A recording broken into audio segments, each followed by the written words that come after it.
कांग्रेस की आभार सभा सोमवार रात शहर के इकबाल चौक में हुई, जहां पर बड़ी तादाद में लोग शामिल हुए। विधानसभा चुनाव हारे कांग्रेस प्रत्याशी ठाकुर सुरेंद्र सिंह शेरा भैया ने जनता का आभार जताया। वहीं कांग्रेस के प्रदेश महासचिव दुर्गेश शर्मा ने आभार सभा को संबोधित किया। सिंह जी और उपस्थित कांग्रेस पार्टी के सभी सम्मानित नेता, बुरहानपुर की शानदार जनता, कल जैसे ही चुनाव के परिणाम आए, हम आदरणीय ठाकुर सुरेंद्र सिंह जी के पास बैठे थे। सबसे पहले उन्होंने कहा कि बुरहानपुर की जनता का धन्यवाद करने के लिए, शुक्रिया अदा करने के लिए आप इकबाल चौक के अंदर सभा रखिए, क्योंकि आपसे बात करना तो बनती थी। कलीम भाई ने जो बात कही अभी यहां पर, उस बात को आप समझते हुए चलिए कि चुनाव के परिणाम आने के बाद, चुनाव के नतीजे आने के बाद, जो बात हम आपसे चुनाव के पहले कह रहे थे वो बात साबित हो गई। चुनाव के नतीजे आने के बाद जो खुशी भारतीय जनता पार्टी के नेताओं के चेहरे पर दिखना चाहिए थी, वो कांग्रेस पार्टी के गद्दारों के चेहरे पर नजर आ रही है। हमको लगा था कि जब हम चुनाव हारेंगे तो भारतीय जनता पार्टी के लोग हमको चिढ़ाएंगे, भारतीय जनता पार्टी के लोग हमको ताने कसेंगे।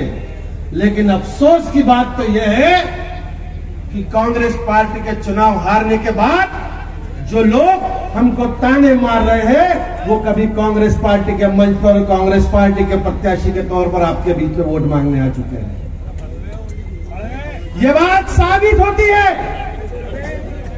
ये बात साबित होती है कि एमआईएम के अंदर नफीस भाई को लड़ाने के पीछे उनकी मंशा यह नहीं थी कि नफीस मंशा खान जीते या एमआईएम जीते या बुरहानपुर से कोई मुसलमान नुमाइंदा चुन के जाए। उनकी ख्वाहिश थी कि कांग्रेस भी हार जाए, अल्पसंख्यक नेता भी हार जाए और फायदा वहीं पहुंचे जहां पे फायदा पहुंचाने के लिए उन्होंने काम किया। अगर उनको इतना अफसोस होता या माइनॉरिटी के, अल्पसंख्यकों के, मुसलमानों के वो इतने तरफदार होते, तो एमआईएम के चुनाव हारने पर उनको मातम मनाना चाहिए था। लेकिन वही लोग सोशल मीडिया पे बेशर्मी से कांग्रेस के हारने के ऊपर अपनी खुशियां जाहिर कर रहे हैं। अब आप समझिए कि आपके साथ में कैसा खेल हुआ है। अब आप समझिए कि आपको किस तरह से जज्बातों में बहाया गया है। अब आप समझिए कि आपके ऊपर भारतीय जनता पार्टी 5 साल तक कैसे राज करेगी। अब आप समझिए कि जब आपके ऊपर बुलडोजर चलने आएगा तो कौन सा शेर आपके बीच में खड़ा रहकर आपकी बात रखने आएगा। लेकिन मैं उसके बाद भी उन सभी को धन्यवाद अदा करता हूं, उन सभी साथियों को जो 50,000 साथियों के वोट ठाकुर सुरेंद्र सिंह जी को मिले हैं, मैं उनका धन्यवाद अदा करता हूं। और जिन लोगों ने वोट नहीं दिए, मैं उनका भी बहुत धन्यवाद अदा करता हूं कि आने वाली नस्लों के लिए उन्होंने आंखें खोलने का काम कर दिया है। सही बात है, ये बात समझिए आप। तेलंगाना की जनता ने, तेलंगाना के चुनाव ने, तेलंगाना में अकबरुद्दीन ओवैसी ने कहा था कि हम हमारी हुकूमत बनाएंगे, लेकिन वहां की समझदार जनता ने उनको सिमटा कर रख दिया और वो वहां से डमरू बजाते हुए बुरहानपुर आए और मावे जलेबी की बात करके पूरा हलवा बीजेपी की तस्तरी में पेश कर दिया। ये बात आप समझिए, कम से कम आने वाले चुनाव में ध्यान रखिए। और आपके बीच जो लोग आपका बरगलाने के लिए आए थे, जो लोग आपके बीच में दूसरे लोगों की नुमाइंदगी करते हुए आए थे, लोकसभा का चुनाव आने वाला है कुछ समय के बाद। दुश्मन नरेंद्र मोदी और अमित शाह है। कसम में अब मत आना कांग्रेस के नाम पे वोट मांगने। अब खड़ा करो वापस एमआईएम को अंदर, तुम्हारे अंदर दम है। और आपसे गुजारिश करूंगा, आप सभी से गुजारिश करूंगा कि जितने लोग आपसे पतन का वोट मांगने आए थे, अगर कांग्रेस की बात करने आए तो गिरबान पकड़ के बात करना, जवाब सवाल करना उनसे कि 6 महीने पहले जब कांग्रेस पार्टी की बात आई थी तब आप क्यों हमारे बीच में कांग्रेस की बात को लेकर नहीं आए?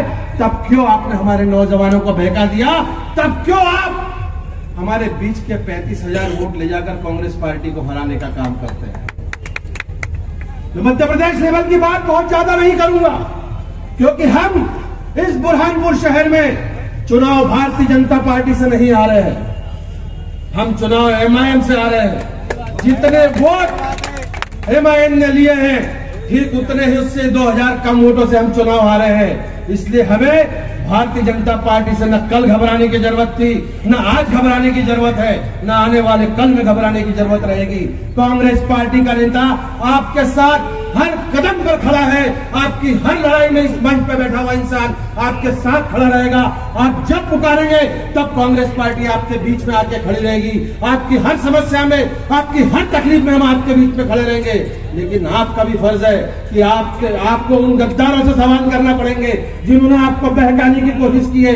थोड़ा समय रुकिए, पार्षद के भी चुनाव आने वाले हैं, सब चुनाव आने वाले हैं, तब आप उनके बात कर सकते हैं किसी भी मामले में। और मध्य प्रदेश की भी आपसे बात करूं तो सिर्फ 2,11,00,000 वोट मिले हैं भारतीय जनता पार्टी को, और कांग्रेस पार्टी को 1,75,00,000 वोट मिले हैं। पूरे मध्य प्रदेश में 36 लाख वोट का ही फासला है भारतीय जनता और कांग्रेस पार्टी में। और पिछली बार इससे कम वोट लेकर भी कांग्रेस पार्टी ने सरकार बना ली थी।